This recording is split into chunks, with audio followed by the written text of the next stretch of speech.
Hello नमस्कार साथियों, आप सभी का स्वागत है हमारे YouTube channel sky solution hub पर। कैसे हो आप सभी लोग? उम्मीद है अच्छे होंगे। और हम पढ़ रहे थे रिस्पिरेटरी सिस्टम, है ना। रिस्पिरेटरी सिस्टम में एक पार्ट हो गया था और हम लोगों ने फिगर बना लिया था, लेबलिंग भी कर ली थी, कौन कहाँ पर क्या है ना। आज वही से हम कंटिन्यू करते हैं। तो चैप्टर है हमारा रेस्पिरेटरी सिस्टम, है ना। लिख लेते हैं रेस्पिरेटरी सिस्टम, इसको बोलते हैं श्वसन तंत्र, है ना। क्या है ये? श्वसन तंत्र। अब इस श्वसन तंत्र में हम लोगों ने लेवलिंग कर ली थी, ठीक है। तो फर्स्ट है, हम पढ़ेंगे नोज।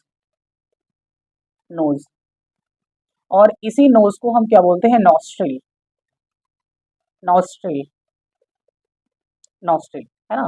तो ये नोज का काम क्या होता है? नोज का काम होता है, जो एयर होती है, तो एयर का इन और एयर का आउट, हवा का अंदर बाहर करना, यानी जो हम सांस लेते हैं और जब हम सांस छोड़ते हैं तो इसी के थ्रू ये बाहर निकलता है और इंटर करता है अंदर, ठीक है। अब दूसरी बात हम यहाँ पर पढ़ेंगे, इसी के अंदर जब हम बढ़ेंगे तो मिलेगी हमको, एक है नसल कैविटी। नसल कैविटी, जिसको हम बोलते हैं नासा छिद्र या नासा गुहा। नासा गुहा, है ना। इसके भी दो पार्ट होते हैं, एक होता है एक्सटीरियर, एक्सटीरियर, और दूसरा होता है इंटीरियर, इंटीरियर। तो जब ये जो नसल यानी नोज है, नोज के अंदर हम जब एंट्री करते हैं, जो वायु एंटर करते हैं, तो ये कहाँ पर पाई जाती है? तो ये किसके थ्रू? इसी नसल कैविटी के थ्रू ये हमारी विंड पाइप में जाती है। अब यहाँ पर जो नसल कैविटी है, तो यहाँ पर पाए जाते हैं कुछ नसल हेयर, है ना। नसल हेयर, जिसको हम बोलते हैं नाक के बाल। नाक के बाल, इनका काम क्या होता है? अच्छा, इसको सीलिया भी कहते हैं, सीलिया, ठीक। जो नाक के बाल होते हैं, उनका काम होता है filter of, filter of air. Air, जो हम सांस लेते हैं, सांस लेने के बाद यहाँ पर हमारे नाक में बाल पाए जाते हैं, तो वो उस बाल का काम होता है हवा को छानना, है ना। हवा को छानना, तो फिल्टर ऑफ एयर, हवा का छानना होता है। फिर इसी नसल कैविटी में क्या पाया जाता है? ये नसल कैविटी में पाया जाता है यहाँ पर म्यूकस, है ना। म्यूकस, ठीक। म्यूकस क्या है? श्लेष्मा, श्लेष्मा। इसका काम क्या होता है? ये प्रोड्यूस करती है, प्रोड्यूस, प्रोड्यूस वाटर, नसल वाटर, नसल वाटर, नसल वाटर। अब इस नसल वाटर का काम क्या होता है? इस नसल वाटर का काम होता है जो वेट, यानी जो हमारी एयर है, इस एयर को वेट करना, है ना, वेट। और इसका काम होता है give, gives direction of air, direction of air, है ना, यानी हवा को दिशा देना, इसका काम होता है। जो नसल कैविटी होती है, ये नसल कैविटी बनी किससे होती है? तो epithelial cartilage, tissue, epithelial tissue, ये इससे बनी होती है। मेड बाय, हम ऐसे लिख सकते हैं, मेड बाय, ठीक, एपिथेलियल टिश्यू। तो इतनी बात हो गई हमारी नसल कैविटी की। अब नसल कैविटी के अंदर एक बार फिगर थोड़ा सा बना देते हैं तो और भी सही रहेगा। कुछ ऐसे है, और ये हमारी है नाक, है ना। इस नाक के थ्रू अब हम क्या काम करते हैं? एंटर, ठीक। तो इसके बाद नसल कैविटी के बाद हम क्या करेंगे? यहाँ पर आएंगे फायरिंग्स पर, है ना, फायरिंग्स, जबकि ये हम ऑलरेडी बता चुके हैं। तो फायरिंग्स का काम क्या होता है? आप लोग पहले ही पढ़ चुके हैं। फायरिंग्स का काम होता है, यानी ये भोजन जो हमारी आहार नाल है, और आहार नाल और जो श्वसन पथ है, इन दोनों के बीच की कड़ी है। क्या पढ़ेंगे यहाँ पर? फायरिंग्स, फायरिंग्स यानी ग्रसनी, ग्रसनी, है ना। तो जंक्शन ऑफ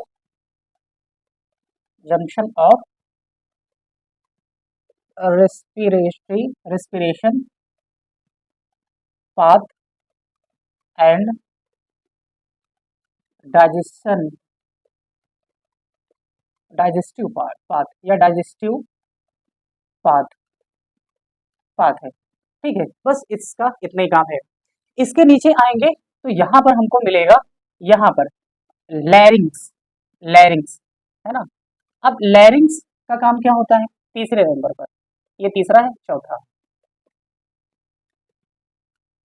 लैरिंग्स है ना। इसी को बोलते हैं sound box, sound box, sound box साथ साथ में इसको बोलते हैं वोकल कार्ड, वोकल कार्ड। अब ये क्या होता है, तो कुछ इसकी ऐसी संरचना होती है,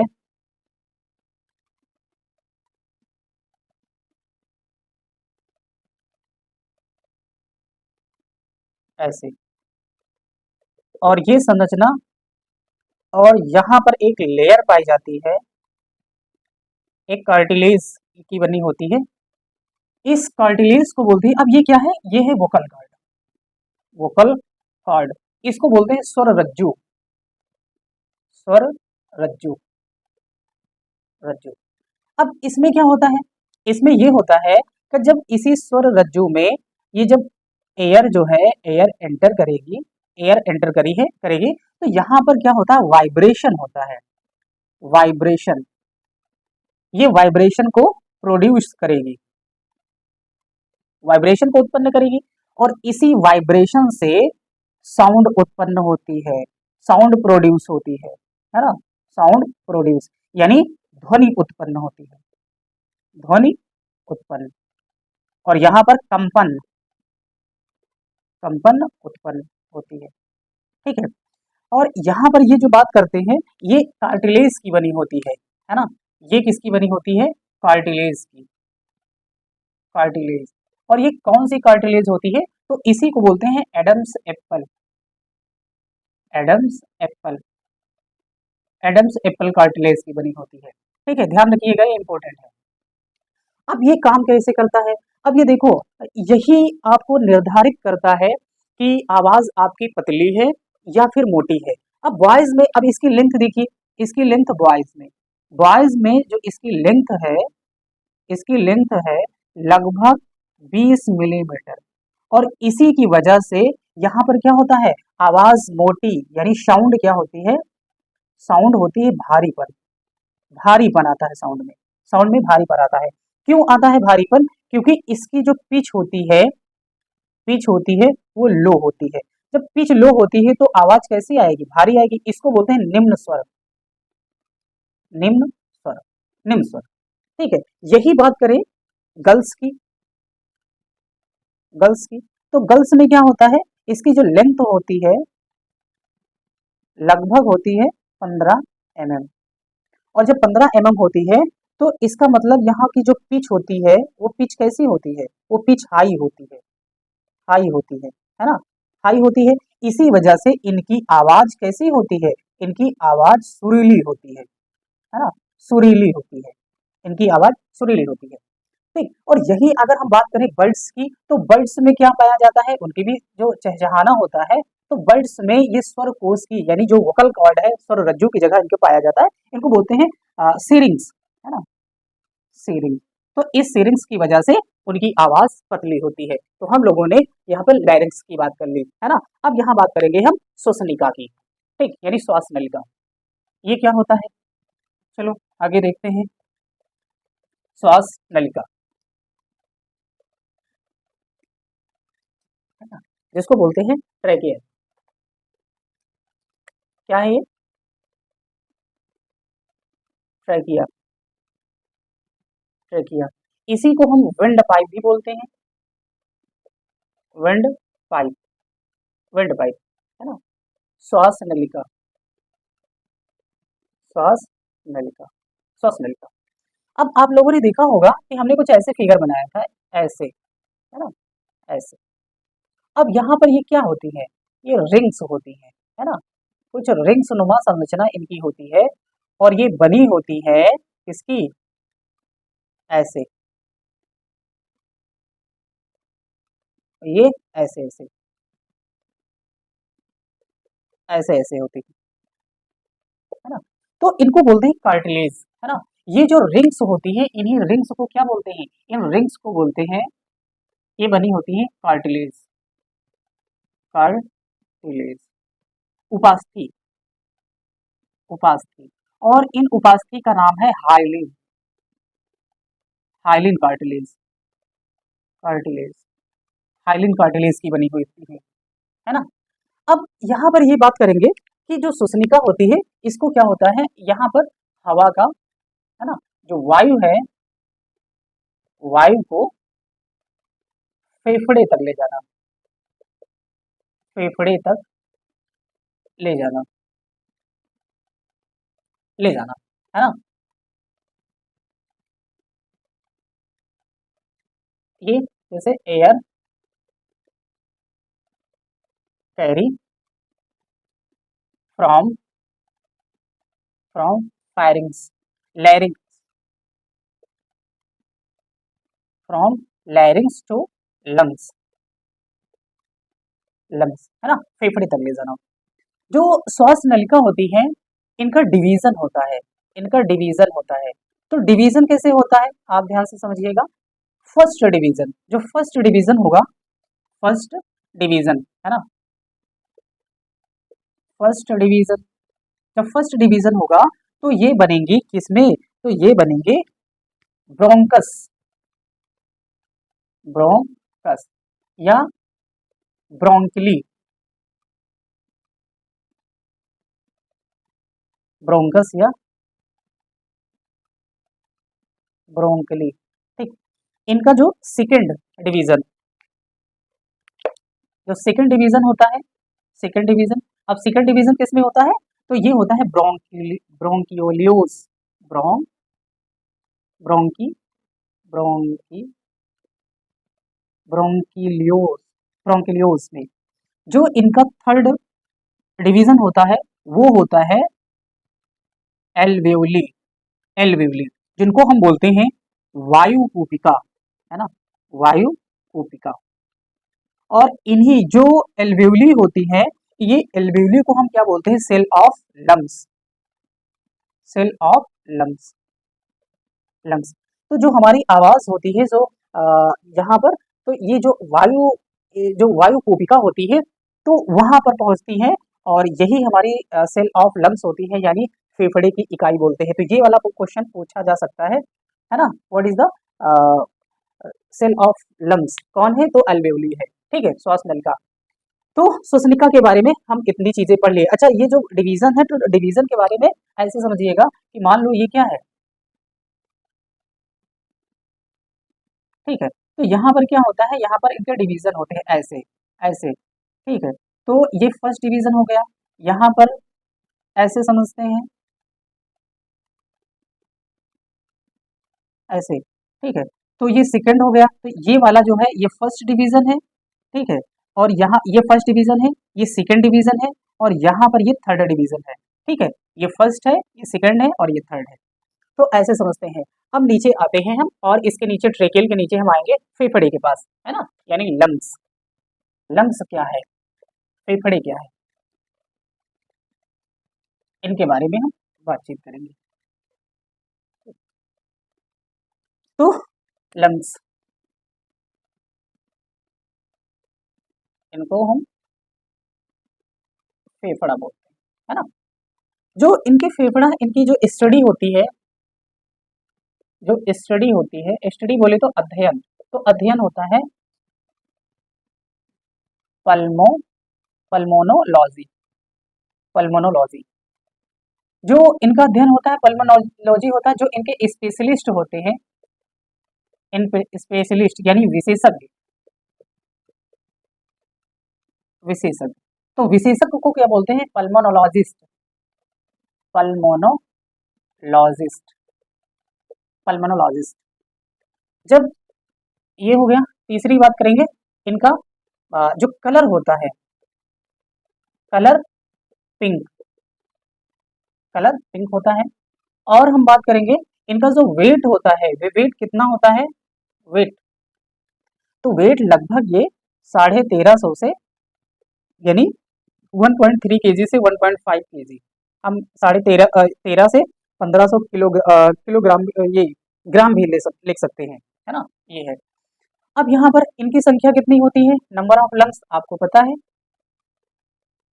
नंबर ऑफ लंग्स दो होते हैं, दो होते हैं। अब काम क्या होता है इनका? फंक्शन, फंक्शन तो फंक्शन होता है इनका exchange of gases, exchange of gases, यानी जो ये का ऑक्सीजन होता है और कार्बन डाइऑक्साइड होता है, ये इनको आदान प्रदान करने का काम करते हैं। अब ये काम कैसे करते हैं?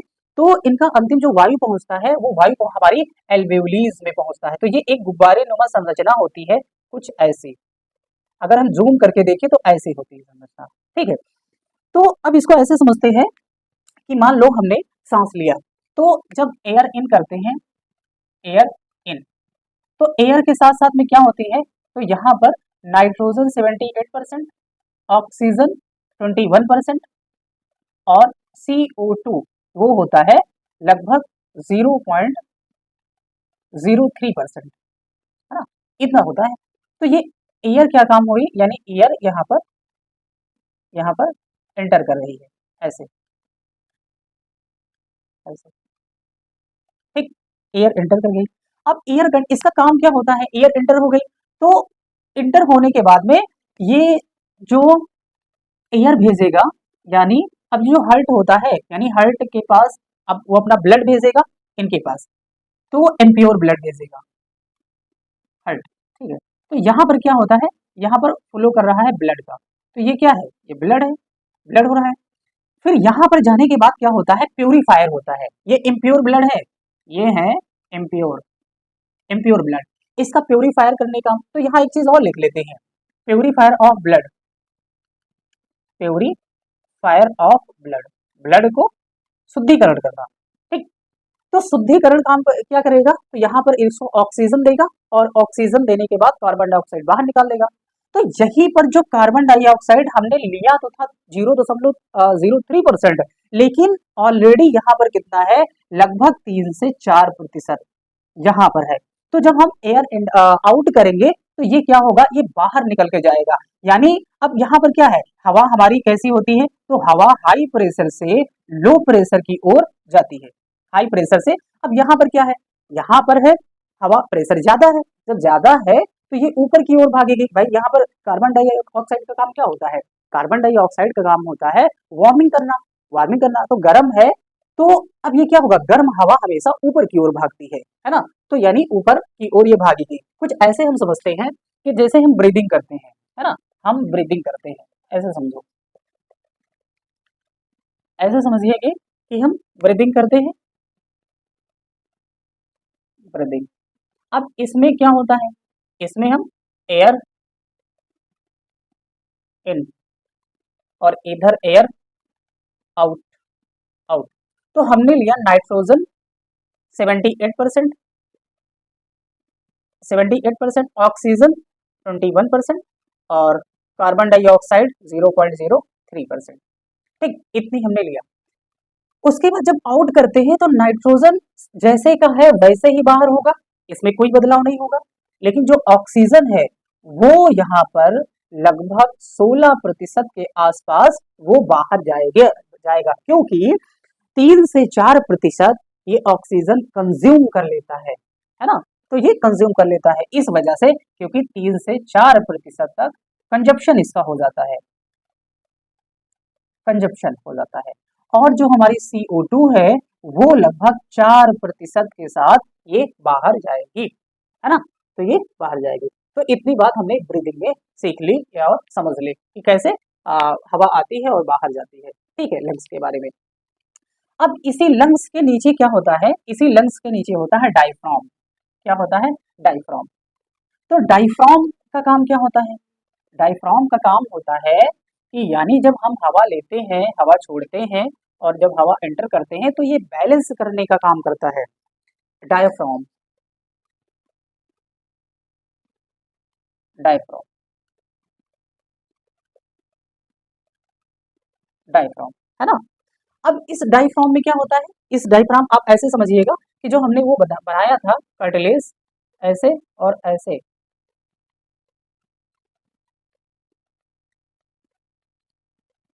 और कुछ इस तरीके से था ऐसे, है ना, और इसी के नीचे क्या था, ये डायफ्राम है हमारा, ये है हमारा डायफ्राम। अब इसका अप डाउन यानी अ, अब इसका डाउनवर्ड और अपवर्ड कैसे होता है, ठीक है। तो मान लो यहाँ पर हम क्या काम करते हैं, ये हम करते हैं यहाँ पर हम ले रहे हैं इनहेलेशन और एक्सहेलेशन, इनहेलेशन और एक्सहेलेशन,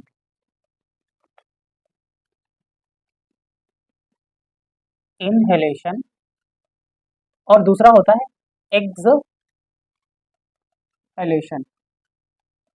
अंतः श्वसन, अंतः श्वसन और उच्च श्वसन, उच्च श्वसन, अंतः श्वसन और उच्च श्वसन। अब देखो हवा जैसे क्या होगी, एयर करेगी एंटर, जो एयर है वो एंटर करेगी, है ना, जैसे हम सांस ले तो लंग्स यहाँ पर काम क्या होगा, लंग्स का, लंग्स फूलता है ना, फूलता है। अब जब लंग्स फूलता है, फूलना का मतलब ये होता है यहाँ पर प्रेशर क्या होता है, प्रेशर, प्रेशर बढ़ता है, प्रेशर बढ़ता है, लंग्स फूलता है। तो ये जो डायफ्राम है, तो डायफ्राम लंग्स फूलने के प्रोसेस में प्रेशर जब जाएगा तो ये क्या होगा, ये डायफ्राम हमारा जो होता है, डायफ्राम ये डाउनवर्ड होगा, डाउनवर्ड, डाउनवर्ड के मतलब नीचे की तरफ, नीचे की तरफ, ये नीचे की तरफ जाता है, ठीक है।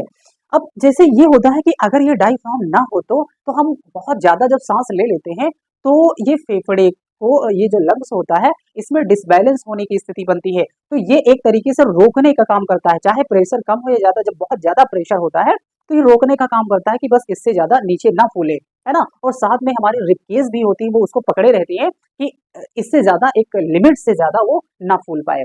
अब यहाँ उच्च श्वसन में क्या होता है, उच्च श्वसन में एयर क्या होगी, एयर हमारी आउट होगी, जब आउट होगी तो ये जो लंग्स है, एयर आउट होगी तो लंग्स में क्या होगा, लंग्स में कॉन्ट्रैक्ट होगा, कॉन्ट्रैक्ट, इसका मतलब ये सिकुड़ेगा, ये सिकुड़ेगा, है ना, सिकुड़ेगा। जब ये सिकुड़ेगा तब यहाँ पर डायफ्राम क्या होगा, डायफ्राम क्या होगा, ये डायफ्राम अपवर्ड होगा, अपवर्ड, है ना, अपवर्ड होगा, यानी ऊपर की ओर, ऊपर की ओर, ये ऊपर की ओर भागेगा, है ना। तो इतनी बातें समझ ली है, कुछ नोट करके देख सकते हैं, नोट करके, ये क्या है, जो रेस्पिरेशन रेट होता है, रेस्पिरेशन रेट, तो रेस्पिरेशन रेट एक एडल्ट में हम देखते हैं, एडल्ट में, तो एडल्ट में क्या होता है, तो एडल्ट में 12 से 15 बार पर मिनट, पर मिनट, पर मिनट होता है। और यहाँ पर अगर हम चाइल्ड की बात करें, चाइल्ड की, तो इसमें से होता है लगभग 18 से 20 बार पर मिनट, पर मिनट, यानी 1 मिनट में कितनी बार सांस लेते हैं, है ना, उसके बारे में बात होती है, जो रेस्पिरेशन रेट होता है। अब यहाँ पर एक चीज और होता है, कभी कभी होता है कि जब हम दौड़ने लगते हैं, तो दौड़ने लगते हैं तो सांस हमारी फूलती है ना, बहुत रेस्पिरेशन, जो रेस्पिरेशन रेट होता है बहुत हाई हो जाता है, तो हाई इसलिए होता है क्योंकि ऑक्सीजन की कमी पाई जाती है यहाँ पर। अब बहुत जल्दी हम बहुत जल्दी हम दौड़ रहे हैं, मतलब दौड़ रहे हैं, तो दौड़ने के साथ साथ में मतलब बहुत जल्दी जल्दी हम सांस लेते हैं, तो सांस लेने के साथ जल्दी जल्दी जब आप सांस लेंगे तो यहाँ पर ऑक्सीजन बहुत कम मात्रा में हम ले पाते हैं, इस वजह से हम हांफने लगते हैं, है ना, क्योंकि वो हमारी बॉडी को पूरी तरीके से ऑक्सीजन मिल नहीं पा रही है, इस वजह से हम हांफने लगते हैं और जल्दी थक भी जाते हैं। अगर ऑक्सीजन को पूरी मात्रा में ठीक से लिया जाता है, इसीलिए बोलते हैं कि गहरी सांस लिया, गहरी सांस लो, ताकि मैक्सिमम ऑक्सीजन हमारी बॉडी के अंदर जाए, है ना, और वो फिर अपना काम करे, एनर्जी लेवल को यानी ट्रांसपोर्ट करे और फिर हमारे ब्लड सर्कुलेशन को और इम्प्रूव करे और ठीक तरीके से काम करे, ठीक है। तो यही रीजन होता है कि ऑक्सीजन की कमी होती है, तभी यहाँ पर जो रेस्पिरेशन रेट है वो बढ़ता है। तो हमने रेस्पिरेटरी सिस्टम में कुछ इतनी ही बातें सीख ली है और इसमें से बहुत ज़्यादा क्वेश्चन नहीं आता है। बस ये चीज़ होता है, एक डायफ्राम से आ जाता है, किस स्थिति में अपवर्ड होता है और किस स्थिति में डाउनवर्ड होता है। दूसरी बात यहाँ पर अंतः श्वसन और उच्च श्वसन में पूछा जाता है क्या होता है ना, कितनी गैस बाहर जाती है, कितनी अंदर आती है। और मेन चीज़ तो ये होता है ऑक्सीजन का, कि ऑक्सीजन कैसे यहाँ पर कितना इसका कंजप्शन होता है, ठीक है। और दूसरी बात है अल्वेओली। अल्वेओली से क्वेश्चन आता है कि सेल जो लंग होती है तो उसकी इकाई मतलब कोशिका सबसे छोटी इकाई कौन सी होती है, तो वो अल्वेओली होती है ना। यहाँ से क्वेश्चन पूछा जा सकता है और मुझे नहीं लगता है कि यहाँ से कुछ क्वेश्चन आएगा, ठीक है। तो इतनी बातें हम लोगों ने कर ली है, यानी रेस्पिरेटरी सिस्टम हमारा कंप्लीट हो गया है। और मिलते हैं फिर नेक्स्ट वीडियो में, है ना, एक नए टॉपिक के साथ। अब कोई भी टॉपिक हो सकता है उसमें से, लेकिन हम सोच रहे हैं कि शायद सर्कुलेटरी सिस्टम सही रहेगा, क्योंकि एक लिमिट ये अरेंज करते एक दूसरे से लिंक करते हुए चलते हैं तो वो टॉपिक सही रहेगा। तो उम्मीद करते हैं कि वही नेक्स्ट टॉपिक हमारा सर्कुलेटरी सिस्टम यानी परिसंचरण तंत्र रहेगा और उसके बारे में हम लोगों ठीक से जानकारी लेंगे कि कैसे क्या होता है।